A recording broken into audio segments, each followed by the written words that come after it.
All right, hello everybody. Welcome to our 16th Let's Talk Ghost Gear webinar. And today we're going to be focused on ALDFG in the Pacific Northwest with some discussion about the Triple GI Signature Project in the Pacific Northwest. So for anyone who doesn't know me, my name is Katie Frankel. I'm the membership specialist for the Triple GI, and I'll be moderating the webinar today. Joel Baziak, Associate Director, is also here as well. He'll be moderating the chat as well. So, as mentioned in previous episodes, there are two key purposes to these webinars. First, we want to give our members a chance to showcase their work to other members and to a larger audience through our YouTube channel. So, of course, this session and future sessions will be recorded for that purpose. And second, we want to give everyone a chance to connect with each other and spark some conversations about Ghost Gear and future collaborations. So we have three speakers today, each of who will have around 7-ish minutes to present their work.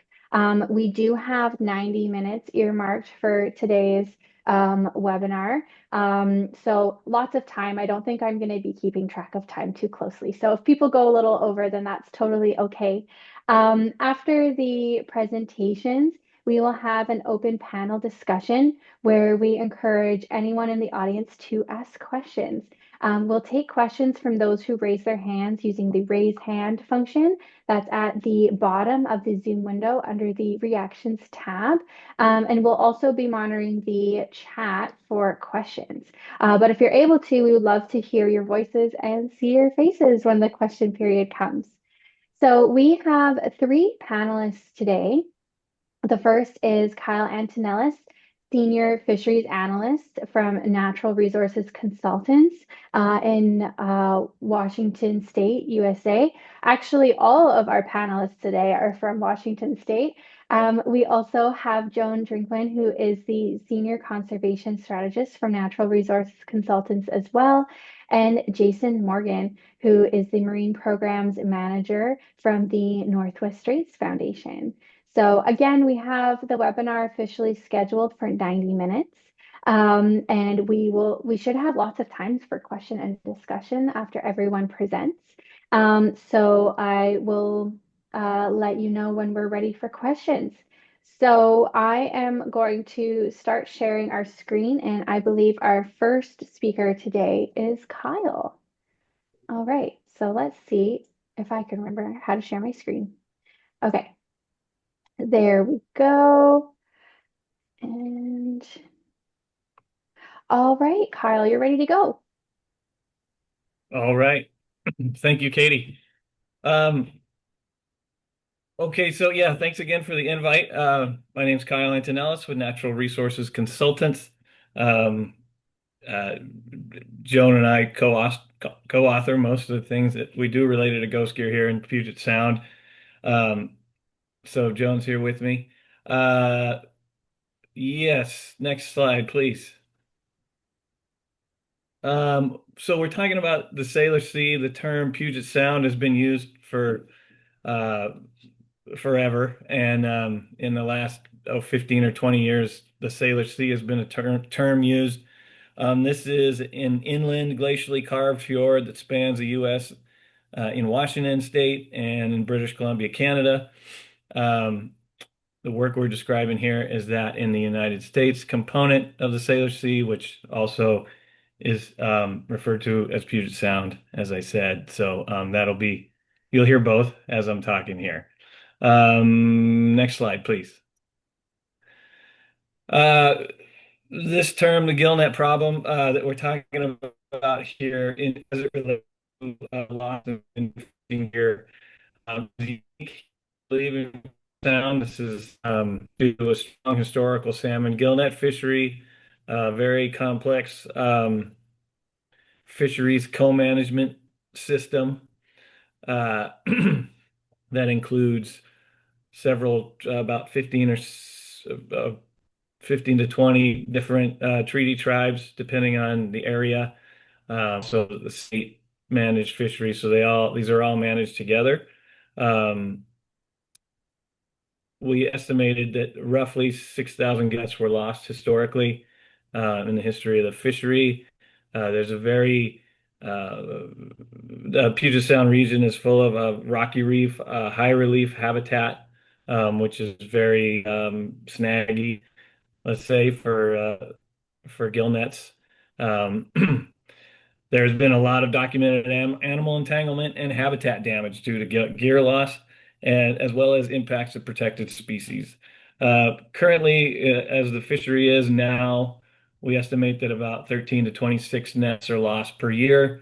This is after several years of essentially attrition in the fishery, um, where it's just, it's really just a fraction of what it was in the fishery's heyday. So the problem we're talking about here really focuses on um, when the fishery was much bigger, uh, and a lot of gear was deposited over a few decades, 70s, 80s, into the 90s, and the fleet got much smaller to kind of right around the time when, next slide, please.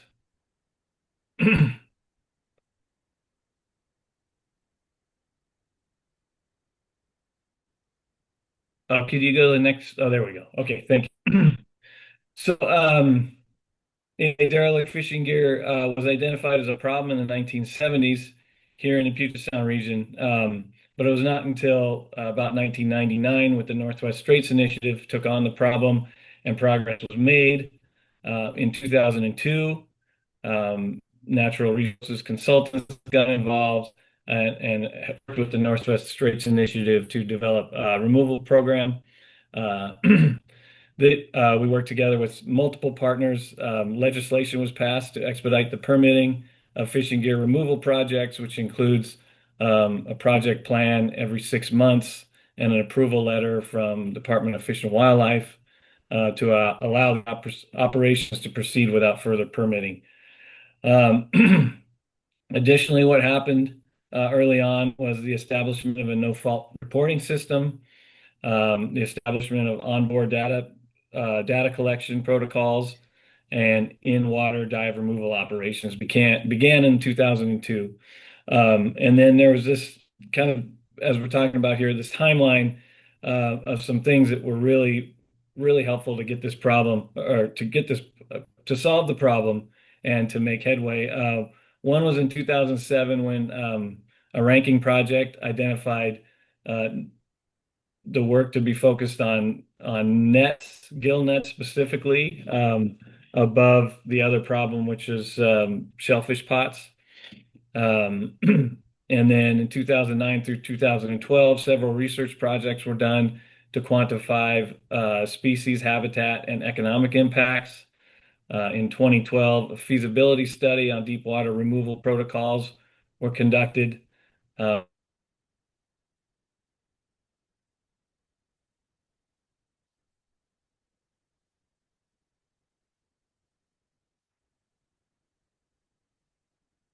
Okay, Kyle? Looks like we lost him. Yeah, I could see Kyle freezing a little here and there, but I wasn't sure if that was my internet or maybe Kyle's.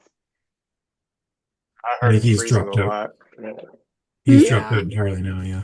Uh-oh. Joan, do you know it well enough? Yeah, go for it. So next slide. Next slide. Okay, just given this presentation Rolling on. before. All right, the show must go on. Okay, so fast yeah, I'm back, by forward. the way. There you go. Here you go. I was taking over for you, Kyle. Well, maybe it's good that you are because I'm not seeing Katie's screen. Um, Oh, okay. I think I'm still sharing my Yeah, you are. screen. It's probably Yeah, I something can on see your it. end in terms of your viewing, Kyle.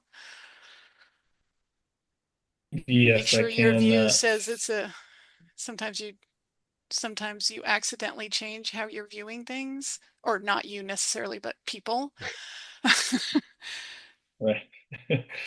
Sorry about this. It's telling me I have an unstable Oh, okay. connection right now. So maybe you should continue, Joan. I'm Okay. sorry about that.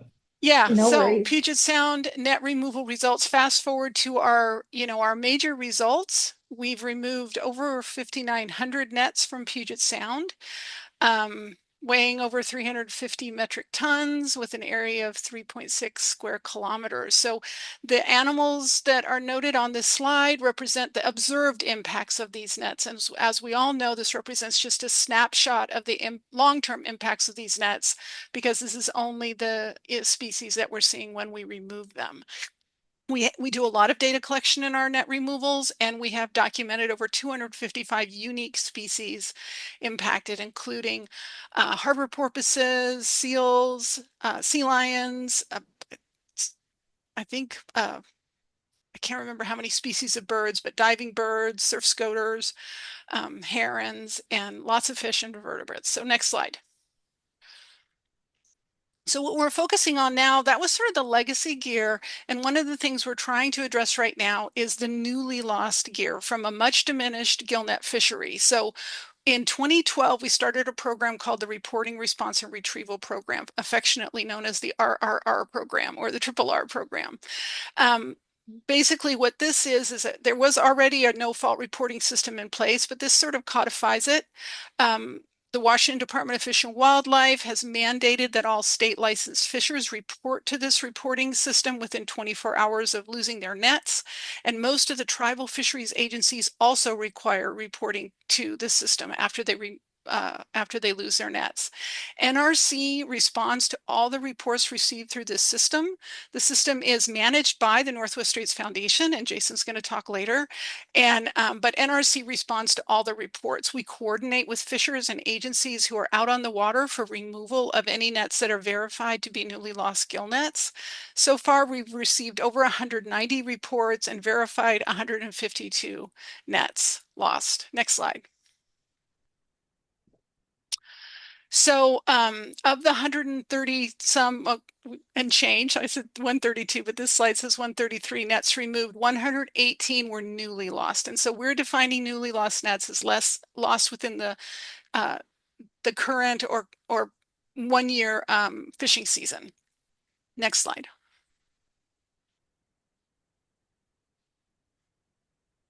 Kyle, I'm not sure what you were going to say on this. This is a Sinclair inlet removal. Do you want to? Yeah, I'll just quickly that was just kind of a summary of the overarching projects that we work on here. And then this here was just a quick summary of the work that we've done with the Triple GI on the Pacific Northwest project. So this was one focusing on the Sinclair region. On the left, you can see that specific area. Bremerton is where there's a large U.S. naval base, and this work was done inside the Sinclair Inlet, where there are primarily salmon fishery, tribal salmon fisheries. A lot of these lighter colored targets you see that were done from the survey were sunken vessels or docks or barges from essentially from the industry in there. So it was interesting working in there. As a lot of lost fishing gear was snagged up on these type of underwater obstructions.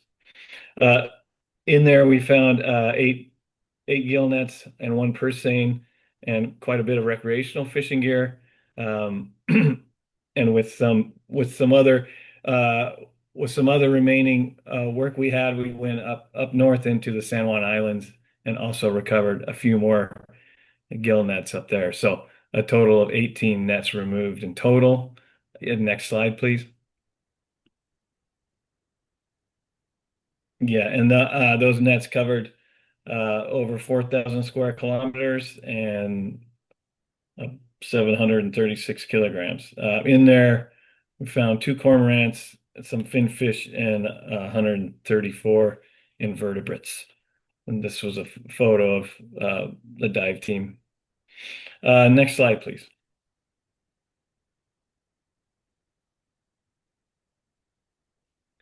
And additionally, as part of the work we did with the Triple GI, this was a net in Chuckanut Bay near Bellingham. This was a net that was reported to us by the fisher within just a few hours of gear loss. The net had been inundated with dogfish sharks. while he was salmon fishing, and it essentially just overwhelmed the net and it sunk. And he had to cut the net. But what was unique about this was that this was essentially a full gill net, which is quite rare. Only a few times in work that we've done have we found full gill nets. But it was just based on some of the inconsistencies in how it was reported. It was challenging to find, so we used side scan sonar to identify it, which is the image you see on the left. So you can see a really strong reflection in that sonar image. Um, and then we had a dive team remove it with a gillnet vessel. So it was actually picked on the drum there. And in that net there was over 200 Dungeness crabs, a few chum salmon, and cormorant, rockfish, and other species. So this was, like I said, this was essentially a full-size net, roughly 1,500 feet long and about 80 feet deep. Somewhere roughly around 120,000 square feet in area. So quite a big net. The net was removed, and this photo in the bottom right is the gear once it was offloaded and it was returned to the fishermen. Next slide, please.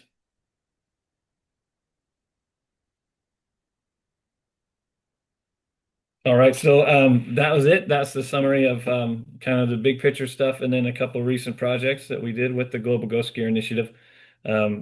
These were primarily examples of what we do, and we certainly have time to talk about. We're happy to talk about any questions y'all have.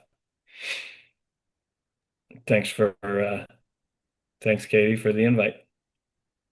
Of course, thank you so much, Kyle. And thanks for Joan for helping out with some of our technical difficulties here. So yeah, we'll hold all questions to the end, but I do believe our next speaker is Joan. Yeah, and Katie, I sent you a quick Mhm. chat. I've significantly changed my presentation. Do you Oh, think I okay. could share my screen instead of you sharing yours? Oh, yeah, that sounds great. Yeah, that is totally good. I'll stop this share and yeah, you can go ahead. Okay, thank you. I appreciate Mhm. that.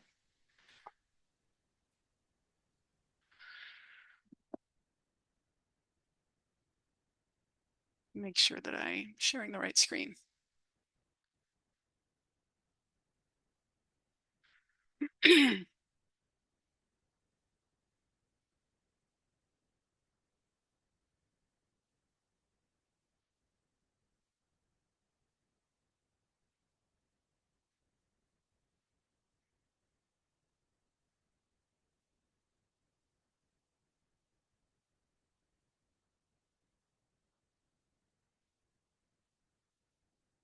Okay, thank you.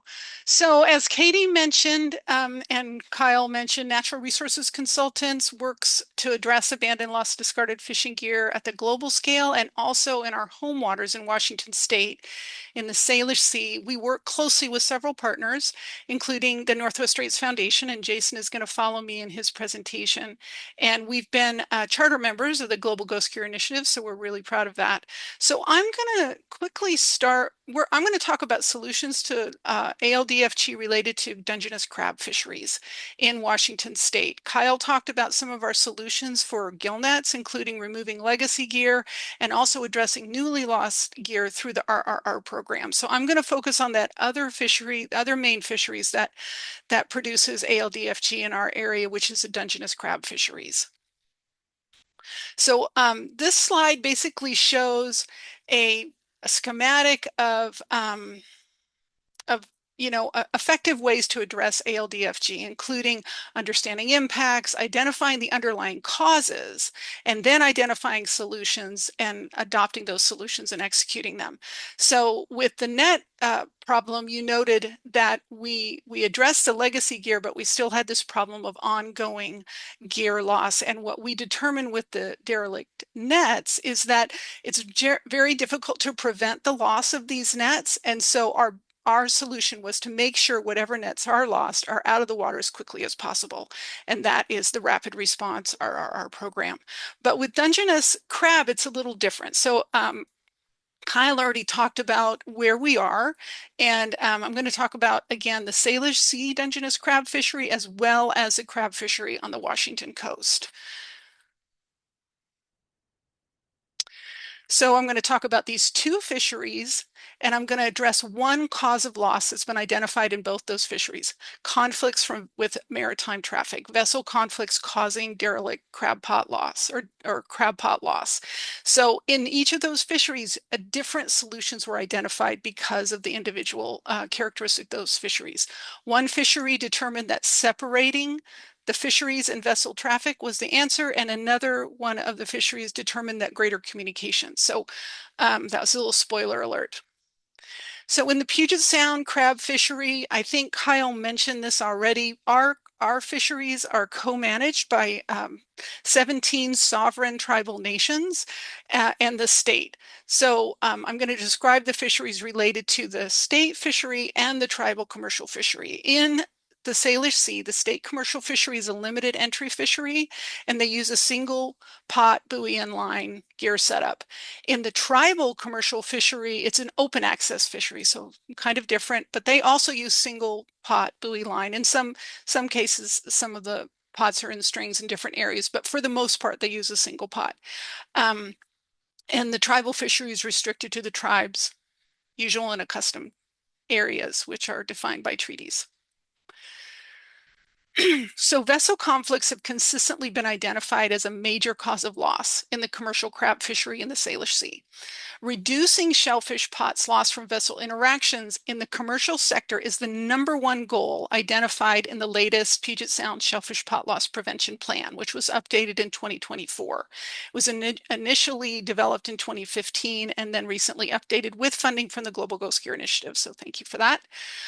This plan was developed through a collaborative process involving fishing and maritime industries and other partners. So again, just reiterating that solving that problem of vessel conflicts within the commercial fishing sector was the #1 goal. One of the recommendations in the plan to solve this problem was to increase communications between fisheries and maritime traffic. So in response to this recommendation, NRC and other partners worked closely with the Puget Sound Harbor Safety Committee and the Marine Exchange to include a standard of care in the Puget Sound Harbor Safety Committee plan, which outlines increased communications between the fishing and maritime traffic industry. So the standard of care includes a mechanism for tribes to notify marine traffic when fisheries are going to open and for how long they're going to be open, and a mechanism for marine traffic industry to communicate when vessels will be moving through the area and which anchorages will be used. So the U.S. Coast Guard has committed to consider fisheries openings when it assigns vessels to anchorages, with the ideal to avoid anchorages in fishing areas during open fisheries. So this standard of care was just approved by the Puget Sound Harbor Safety Committee last month, and it is currently in the Puget Sound Harbor Safety Plan. So we have not yet figured out or established how we're going to evaluate the effectiveness of these new standards of care in the plan, but that's on the agenda for the tribal subcommittee of the Harbor Safety Committee. So I'm going to talk about the Washington coast now and how they've addressed vessel conflicts. So the Washington coastal Dungeness crab fishery, the state fishery, is the largest commercial fishery in Washington state.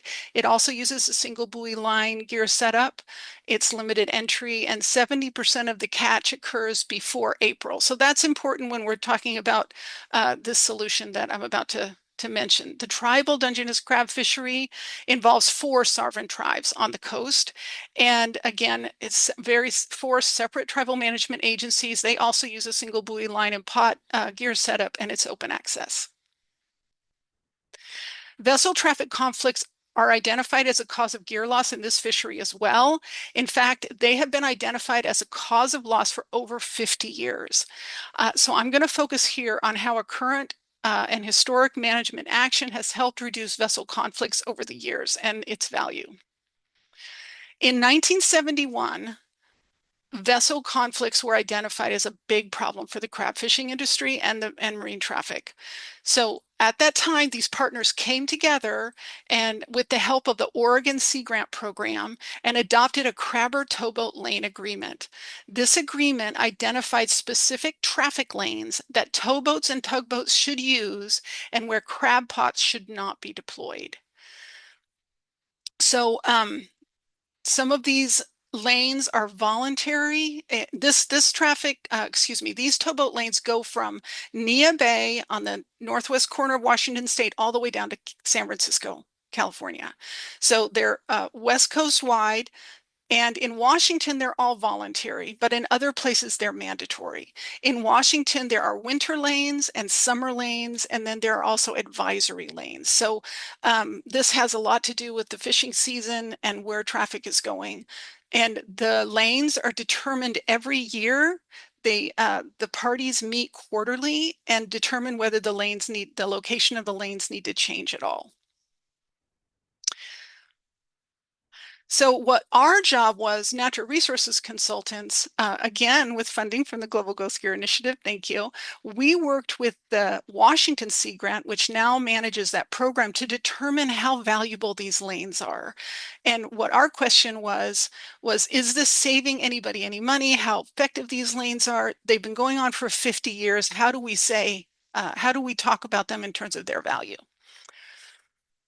So our job was to determine how effective the crabber towboat lane is from an economic vantage point. The value of the agreement is essentially avoided costs that would have been occurred had the agreement not been put in place. So this was something that I kind of had to get my brain around. If you think about how valuable this is, it's like, if it wasn't there, how much more money would it cost the crabbing industry and the marine traffic industry? So these avoided costs were estimated by predicting gear loss and economic harms under two potential scenarios: the actual scenario of what's happening right now with the crabber towboat agreement, and then what we were calling the counterfactual scenario, which is basically what would happen if the agreement was not in place, where the agreement did not occur and gear loss occurred at an increased rate. So the difference in gear loss and economic costs between these two scenarios is considered the value of the towboat lane agreement, or the costs that were avoided given the agreement was in place. So we used multiple methods to gather the data we needed to conduct the evaluation. We did online surveys, meetings, telephone calls with fishers, and we also had some really great conversations with vessel traffic folks to determine what the cost of repairs were if they had a conflict with crab pot. And remember that these are big vessels, so not every time that they have a conflict with crab pots do they have to spend money on repairs. Sometimes it doesn't do anything to the vessel at all. So we then had to understand what percentage of those conflicts actually result in repair costs to the vessels. We did a literature review, we looked at fisheries data, vessel traffic compliance, and then we also plugged a lot of this data into a community impact model to determine the benefit of the crabber towboat to the general community related to fisheries landings. So we assumed there would be some decrease in gear loss over time just because of better weather forecasting and better navigational tools. So we did consider that. So even considering those improvements, we estimated that there was about a 7% improvement in gear loss rate attributable to the crabber towboat lane agreement. The green line is today's loss rate, and the dotted red line is the counterfactual loss rate that we estimated if the agreement was not in place. So when this agreement started, the loss rate was like, there were different reports. There was up from 17% to 25% loss rate was reported in different locations. So now the loss rate is less than 5%. So the total of avoided costs peaked in the mid-1990s, corresponding to the peak in fishing effort, and it's leveled off with moderate increases since 2000. The estimated total annual avoided costs for the last 10 years, so an annual avoided cost from the last 10 years was about $6 million per year, including a mean broader economic effect of $700,000 US dollars. So avoided gear replacement costs, meaning the cost of the gear that was not lost because of the crab agreement accounted for the majority of these avoided costs, averaging about 4 million USD in the last 10 years average. And avoided cost for vessel repairs was the second largest cost, with estimated mean avoided costs averaging 1.6 million. And the estimated avoided costs from ghost fishing mortality was significantly less than either of those, with about 300,000 USD over the last 10 years average. So this is an example. I hope these examples help you visualize how a systematic approach to preventing ALDFG can work, but I caution you that executing identified solutions is not the end of it. You really need to evaluate the effectiveness of whether your chosen solutions are actually working. So that was one of the great things about the crab or towboat lane evaluation. We were able to look at that and see, what the value is. So that is 2 examples. So thank you very much, and I'm happy to answer questions when we take questions. Awesome. Thank you so much, Joan.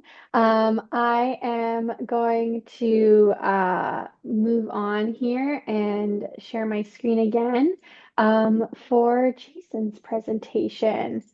All right, sorry, just let me flip through. Okay, share screen. All right, Jason, you are ready to go. Thanks, Katie. Good afternoon, everybody. Jason Morgan, Marine Programs Manager for the Northwest Straits Foundation. We're based out of Bellingham, Washington, and part of my role at the foundation is I manage Puget Sound derelict fishing gear program. And as Joan and Kyle both mentioned, we're partnered with Natural Resource Consultants. They have been our field operations management team for this program, and we also have partnered on various research projects and other stuff. A lot of what they covered in their intro slides is in my intro slides, so I can kind of breeze through this and we can get to questions kind of quickly.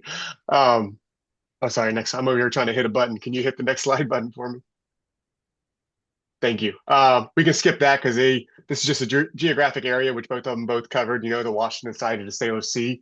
And they kind of both covered this as well, but we, just another recap, when we're talking about large scale derelict fishing gear in the Washington side of the Salish Sea, we're talking about commercial fishing nets. As Kyle mentioned, primarily gill nets, although I think about 95% of them are gill nets, but to a lesser extent, purse seine and trawl nets. We have pots from both the recreational and commercial Dungeness crab fisheries and shrimp fisheries. And as everybody here is well tuned on ghost gear, the primary impacts of that is ghost fishing, negative impacts to the habitat. And then as, kind of building on what Joan said, we have a lot of issues with marine entanglement with fishing gear as well, which is not only bad for the fishing gear, but is also bad for those vessels that are getting entangled. We have the Washington State ferry system is crucial for getting people to and from different areas within the San Juan Islands and other islands here. And it's been, I don't think we had it last year, but it's been pretty common for at least have 1 or 2 vessels that go down for a period of time because of entanglement. Yep. With crabbing gear. And obviously that one it costs a lot of money to the state to deal with that, but also often puts a strain on people trying to commute to work, to vacations, or wherever they need to go. Next slide, please.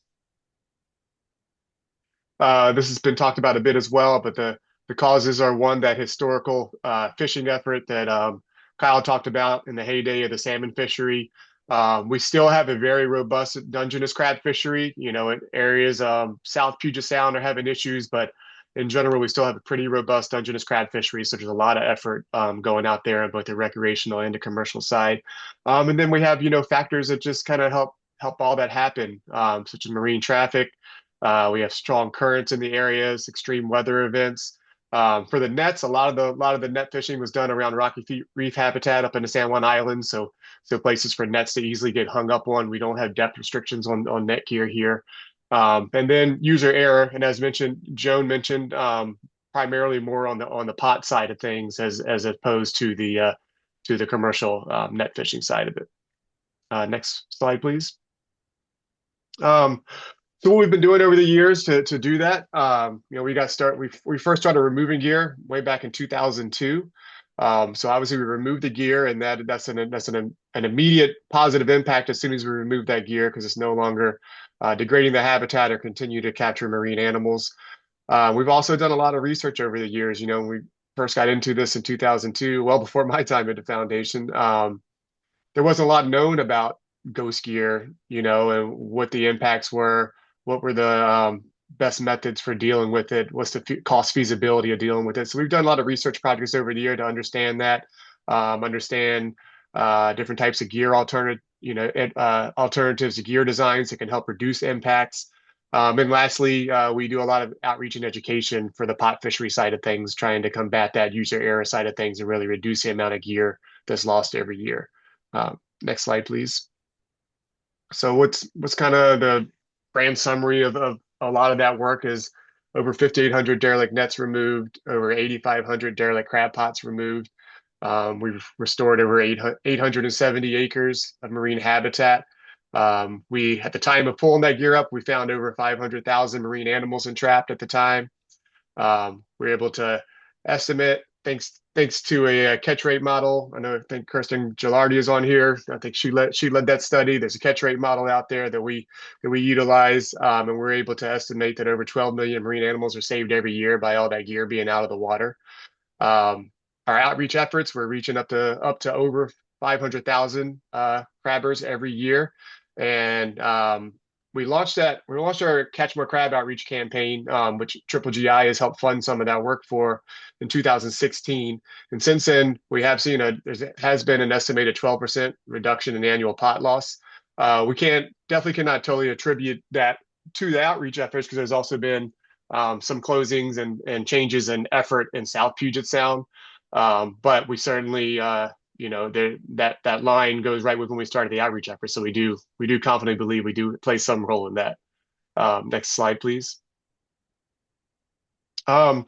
And so now I want to focus in on a project. This has been a long-term project. Triple GI funded it in 2024, I believe. So I wanted to highlight that as part of the Pacific Northwest Signature Project. And so where that little square is, the project is not that whole area, but it's kind of in central Puget Sound. This little area called Port Gardner, which is one of the more popular areas for crabbing in the Puget Sound region. It's just north of Seattle, so it's very, very accessible from a lot of different metropolis areas.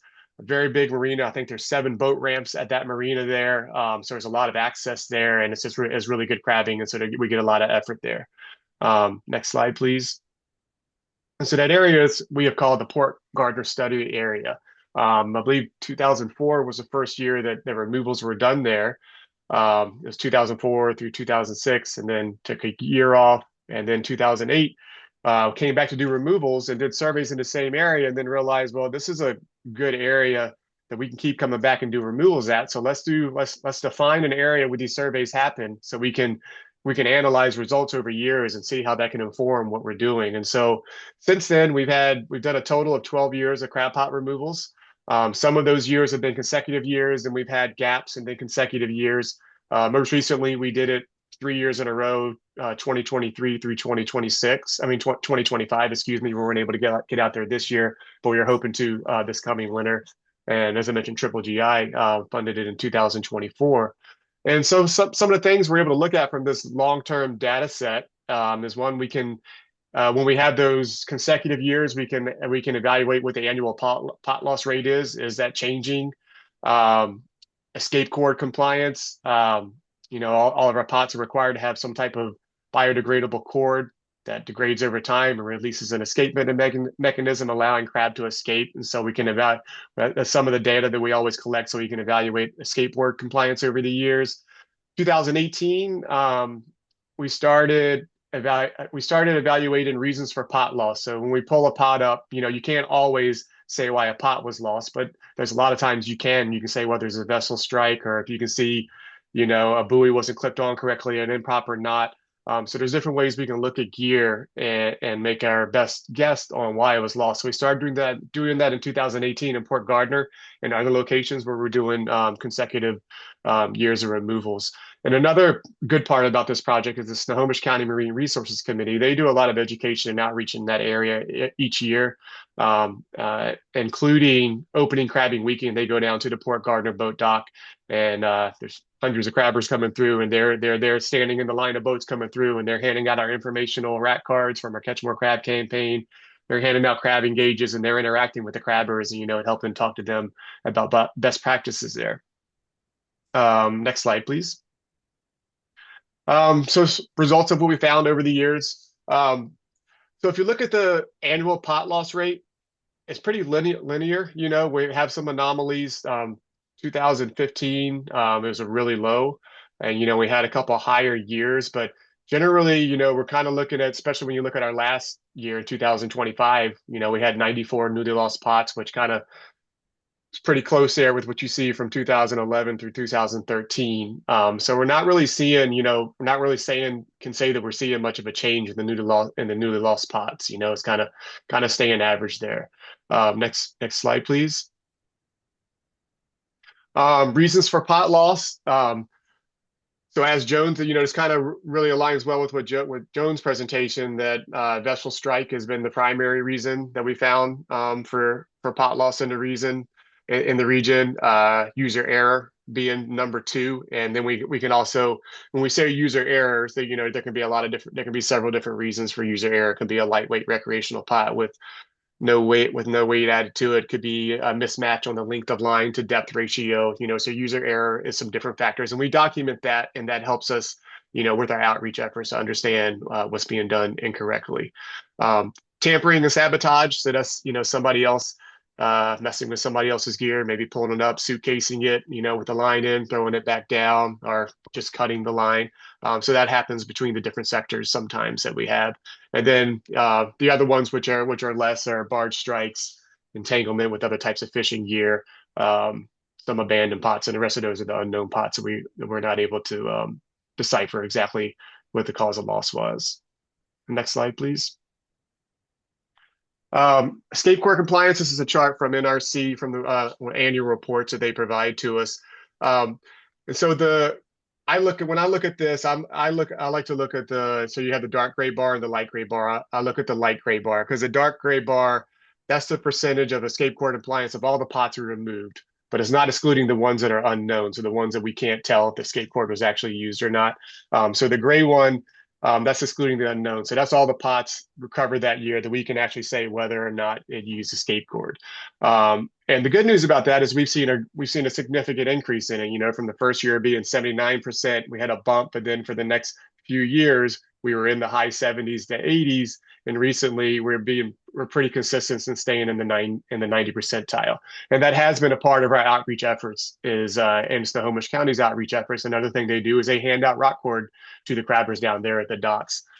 So we do like to say that our outreach efforts have helped to influence the awareness and increase of escape cord compliance there in the recreational sector. And same thing with the commercial sector. If you go to your next slide, we've seen the same thing. It was even lower than the recreational sector starting out, and now here in these past couple of years, we've really seen a bump in that escape cord compliance in the commercial sector being in the 90 percentile as well, which is what we'd like to see. Next slide, please. It's kind of summarizing that. So those 12 years of effort, we removed over 1,300 crab pots. Across the board, we're seeing an average loss rate of 94 pots lost per year. And I think that's about the number that we found last year that was lost. It's about a 2 square kilometer survey area, study area. So that's about 47 pots lost per square kilometer per year. Our escape cord compliance in the sport fishery has increased from 79% to 2%, and the commercial fishery from 68% and 95%. And that vessel strike and user error are most causing causes for loss. So that's kind of our target for our education and outreach. And I believe that's the last slide. It is. Thank you.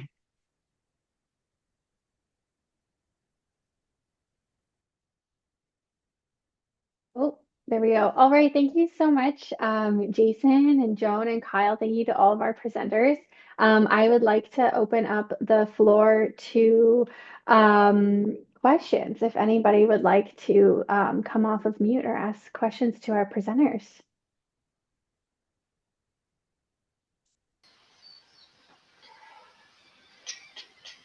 Oh, Kyle, or not Kyle, Carl, please go ahead. Okay. Hey, Jason, you put a graph there of the number of trapped lost per year. What was the fishing effort?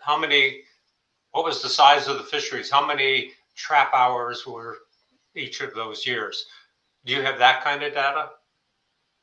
We do, and that's not something I have off the top of my head, but I could share a report with the group later because another thing that NRC does for us is they also analyze they have a formula of the basically the equivalent the number of equivalent summer fishing days it happens, and that helps with our effort. So we can evaluate that by the effort. I'm sorry, I don't have that answer on hand right now. Yeah, because that would Yeah. change. Hmm. That could account for the change that Right. if you had a lot more fishing going on in 2025, Hmm. then you'd expect there to be more traps lost. Hmm. Thank you. Yeah, and it would without looking at it, there's definitely potential for an increased effort in recent years because we've had some areas that have closed down or had reduced seasons south of there, which would likely drive some other people up north to have fewer opportunities. All right, Kirsten, please go ahead. Thank you, Katie.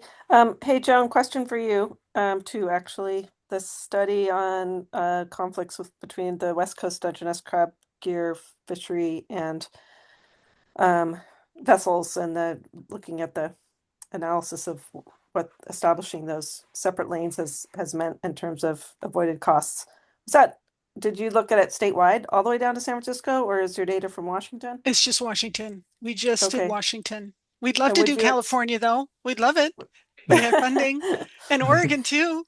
We'd be Yeah, super all happy right. to do that. Yeah. And remind me which state is Washington, it's voluntary, but Oregon and California, it's mandatory. Yeah, So you I might see can't. better There's numbers, I guess is what I'm getting at.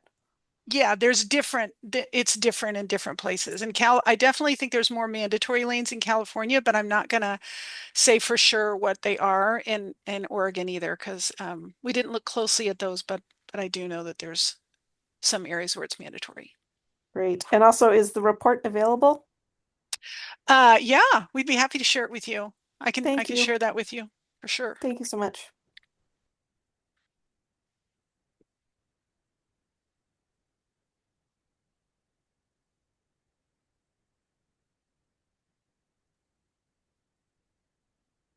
Oh, Michelle, please go ahead. Yes, like me for going to look after ghost gear and stuff. What's the depth that these nets are in? Like for maybe a question for Jason or or Joan, whoever. We're all Sure. interchangeable. We'll let Jason handle that one. Sure. Now you go for it, Joan, because you know more about the deep water nets. I Yeah. think can I answer this, please? No, no. Go for it, I'm Kyle. glad you asked, Michelle. I'm glad you asked, Michelle, because Burton wasn't able to make it here. I did want to. I hope we can talk a little bit about British Columbia, and this does relate. Um, in Puget Sound, one of the unique things about the gill net fishery in Puget Sound is that there is no depth limit on these gill nets. And what happened over the years was that in competition with the seine nets are quite deep, um, and the adaptation of some of these fish to start swimming deeper and deeper to avoid nets, the gill nets essentially got deeper and deeper with to compete essentially with the seiners. Um, so a Kyle, lot of can you clarify the difference between a deep net and how deep the water is? That may be part of. yeah, yeah. So I guess what I'm getting at is that for example, in British Columbia, there are regulations that nets are either 60 or 90 meshes deep, and that generally equates to roughly say say 10 or 20 meters, not even, no, let's say 10 meters deep at the most. Whereas here if we're going to use I'm sorry guys, I need to speak in feet. We'll just say it's somewhere like 20 or 30, maybe 40 at the most feet deep. Whereas here in Puget Sound, a lot of these nets go down to 100 or more feet deep. And this becomes an issue because a lot of these areas, like we talked about, the high relief rocky reef areas where there's pinnacles and spires and that sort of thing. So if everything is going fine and a gillnet's drifting and then it hits, one of these, drifting in 250 feet of water, and then the end of it gets blown into closer to shore where there's a pinnacle or something like that, and it gets snagged up in 60 or 80 feet of water. Whereas, let's say in British Columbia, that wouldn't happen. It would drift right over it because it doesn't have that mismatch of depth. So on average, the gill nets that we have found in Puget Sound are roughly at that 20, 21 meter depth, which I believe equates to 60, 65 feet around there. And yes, and so that's been a unique thing in the work that's been done as over the years, we've evaluated the difference in Puget Sound and BC, or in the Salish Sea, relative to each side of the border. And we have found much more gill nets in the US side. And then when we've gone to some areas in British Columbia, thinking that we would find nets in all these areas after developing some predictive models and things like that, typically found much less. Even in areas where members of the fishing fleets in British Columbia tell us, go to this place, that's where we snag up. It's still just, we might find 2 nets on this rock, as opposed to in Puget Sound where we would find 35 nets on one rock. Yeah. Okay. Yeah. So I seen you had pictures there with the side scan. So also, like, what's the deepest you would side scan in, like the water depth? That's what I meant. Also, Oh, okay. What's the deepest you would go and the shallowest, like average depth of the water? Yeah, the shallowest is about 5 to 10 feet deep, Okay. and the deepest, our maximum diver safety depth is basically 100 feet deep, and so we target the 100 to 0 feet water depth. But Okay. in the deeper water projects, we've surveyed down to, I think, as much as 350 feet deep with the sonar. Okay. And could you pick them up in that much depth? Have we with that was in no, I believe when we've done our ROV testing with gear removal in that water depth, we've not gone down to 250 feet. I think the deepest is, or 350. I think the deepest has been, Joan, help me out here. The deepest has been around 220 feet, I believe. Well, I don't know about the ROVs, but with divers, I think the deepest has been about 185. We've worked with military Army divers with large vessels and decompression chambers on the vessel, and they've gone down to about 185 feet. Okay. Yeah.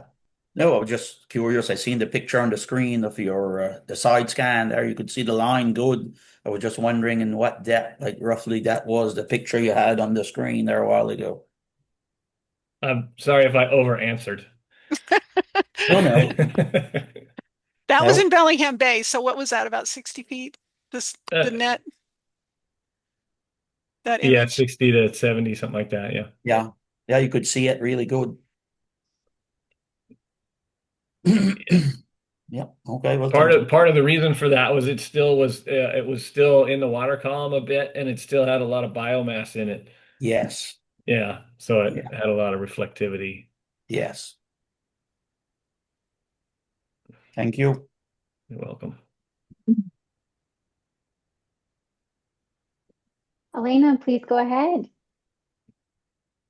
Great presentations by all. It's all fun to hear what's going on over the border. I'm up in Prince Rupert in BC, so it's nice to know what's going along across the coast. I just had a quick question. There was a mention, I don't know, Joan, if it was in your presentation or was when you were chatting on Kyle's presentation. So whoever can answer the question, more than happy for them to answer.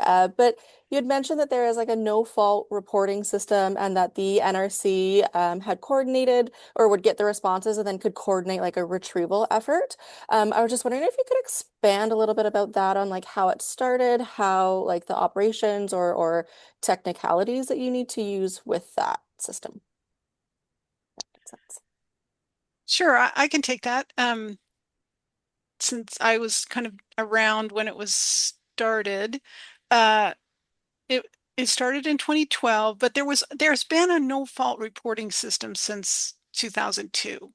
That has always been there that the Northwest Straits Foundation has managed.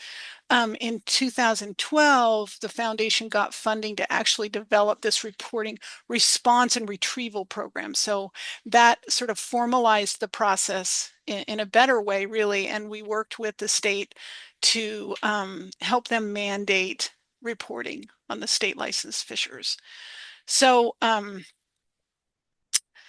in the Sailor Sea, because we have co-management processes with tribes, it works really well for the foundation to be the manager of that reporting response and retrieval program because they're a nonprofit and they're a neutral body. So it works better than, say, if it was housed in the Washington Department of Fish and Wildlife or if it was housed in a single tribal agency. So it really works well for the foundation to be managing that. And NRC is a for-profit, but we're also a neutral body. So we work closely with tribal agencies, we work closely with the state agencies, but we don't share information between them, which is really important. And so we can be seen sort of as a neutral entity that helps this stuff work. So we have a contact list of people. Once we get reports, we'll always follow up with the reporter and verify that this was actually a net. We get a lot of false reports. The public says it's a derelict net, but it's actually a legal net. They just, you know, a little bit of education there about fishing. So we get a lot of false reports. So we always have to verify that it's actually a derelict net as opposed to, you know, a legally fishing net. Or sometimes it's, you know, we've gotten reports of erosion control fabric. It's like, no, this is not a net, you know. So those things happen. But generally, once we determine it is a net, then we'll call people on the water, like vessels of opportunity or sheriff's departments or tribal enforcement agencies to see if they can go out and verify it. And there's a lot of coordination on the phone before we ever mobilize in the water. And I will say, for your benefit, Elena, that NRC did develop a feasibility study on replicating the RRR program in British Columbia. And that was funded by Department of Fisheries and Oceans. And I would be happy to share that with you. Yeah, that'd be wonderful. Thank you.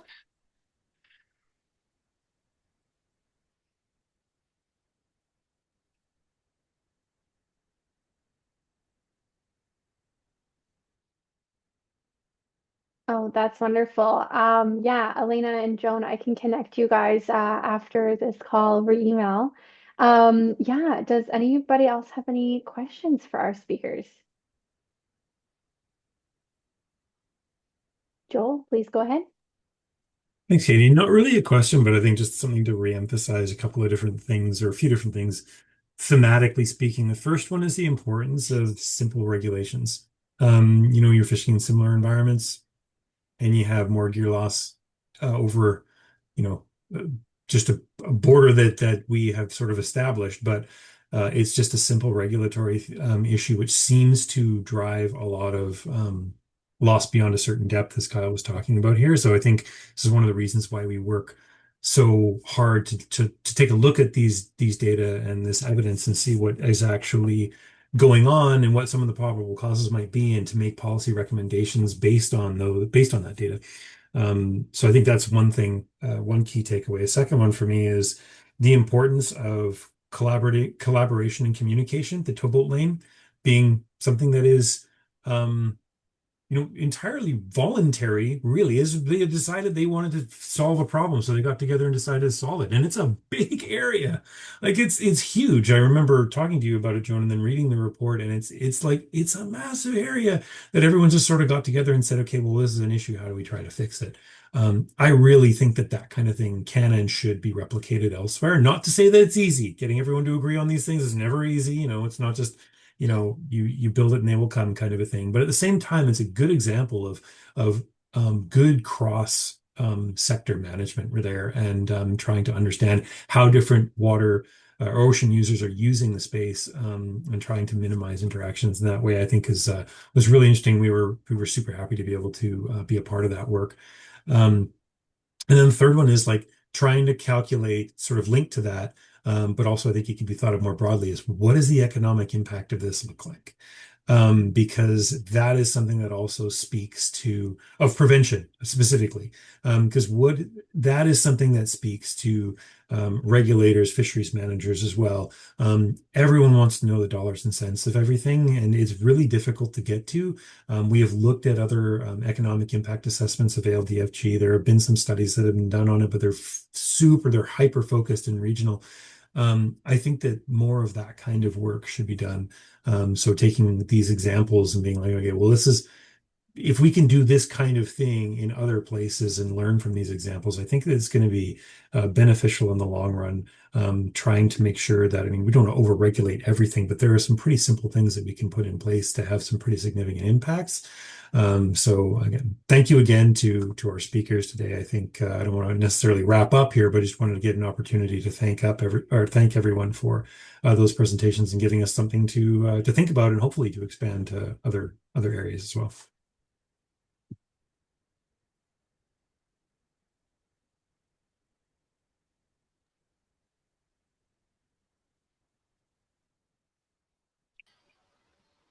Oh, Kirsten, I see your hand up, but I also saw that Carl took his mic off of mute. So either of you, please go ahead. Go ahead, Carl. Go ahead. Okay.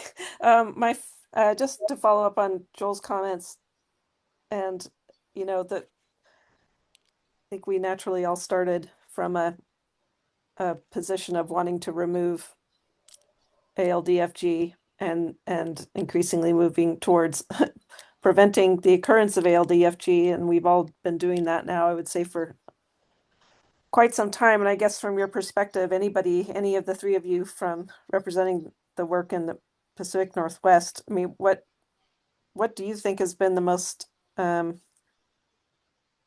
successful prevention measures that you've engaged in? And I know it's a huge question, but just in your vast experience, if you could point to one of your prevention focused projects and say, there, I can see that what we implemented or what we found out and or what we implemented is really making a difference.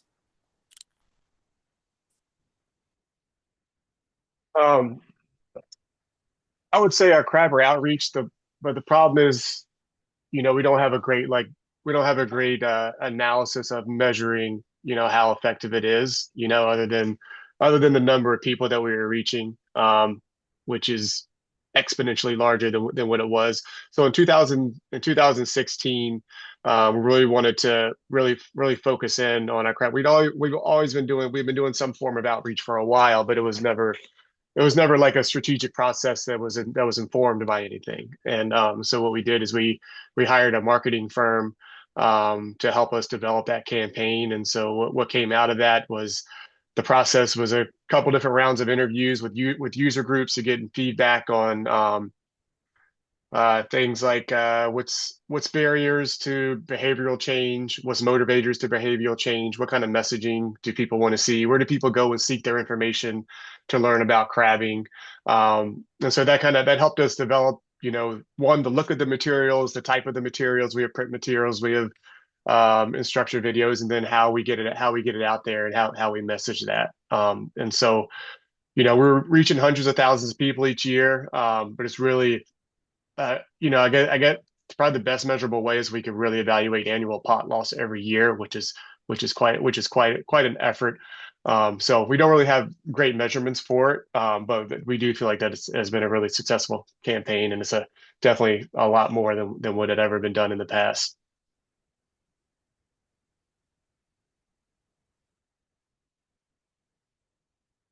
Yeah, I guess I'll take a shot at it too, Kirsten. It's a hard question, but I think the most important or the most successful I thought the Crabber towboat lane, when the numbers came back, I wasn't sure. We didn't know what we were going to find when we did that evaluation. We just knew that however they were doing it, it wasn't good enough. We needed to figure out a better way to provide some numbers. And so we really didn't know what was going to come. And I was impressed by how much what the results were. So I think that particular strategy, it's flawed. Whenever you look at something too closely, you can always point out, oh, well, there's not perfect compliance, and but in general, it's a really, really good approach. And what Joel said about it being voluntary is in Washington, that's particularly powerful because the U.S. Coast Guard was totally willing to say, let's mandate this. I'm going to put this on the navigation charts. It's going to be mandatory. And all the partners in Washington were like, no, we don't want that. We want to keep it voluntary. We want to keep it between these user groups, and that's the power of it. And so they really pushed back against that. So that I think is very effective. We also did an evaluation of the reporting, response, and retrieval program not long ago, and found that to be very successful as well in terms of, it's not 100% successful, but we got like 72% of the estimated newly lost nets out of the water every year. So that's pretty good. And so we were pretty excited about that. So and those are both examples. All of this stuff and what Jason said is an example of really looking at the root causes of the problem and just getting laser focused on them. And that I think is always going to be the most effective prevention strategy.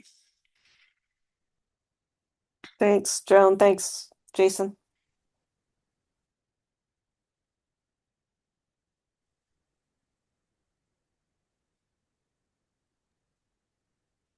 All right. Carl, you did say you have to sign off, but it looks like you still might be online. So if you have your question, please feel free to let us know.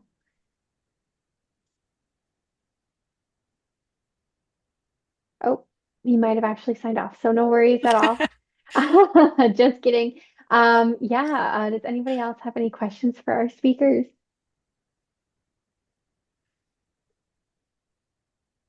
Maybe I just since we were just on that topic, I just want to follow up, and I think just to link it up with one of the comments that Joe made as well is just the collaboration and with the different agencies and groups that help. So, reduce one of the things we really didn't mention, I don't think, when we were talking about the RRR reporting, response, and retrieval program was the dependence now that we have on our relationship with the enforcement officers, specifically within the tribes and the state. And I and it it's I haven't really run these numbers specifically, but just knowing that finding the right people to contact with fast boats that are on the water almost every day, that has significantly increased our success with that program. And so things like that, and then again, with the towboat lane and the work that's done out on the Washington, Oregon, and California coast with the the evolution into in-season removal and those sorts of things I think that just the ability to be flexible and for different groups to be working together so that kind of flexibility can occur within the fisheries management, I think are really, really, really important for reducing gear loss.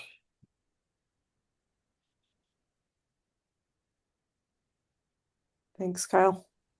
Yeah.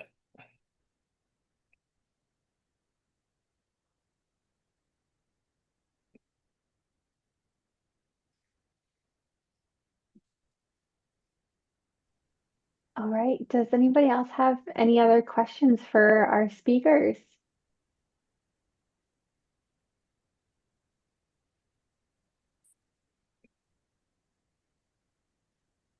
Okay, I'm hearing crickets.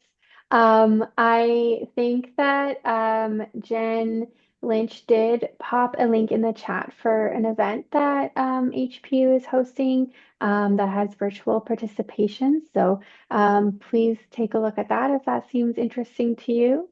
But otherwise, if we don't have any more questions or comments, I just wanted to say a big thank you to all of our speakers today for your presentations and enlightening us on your work on ghost gear in the Pacific Northwest.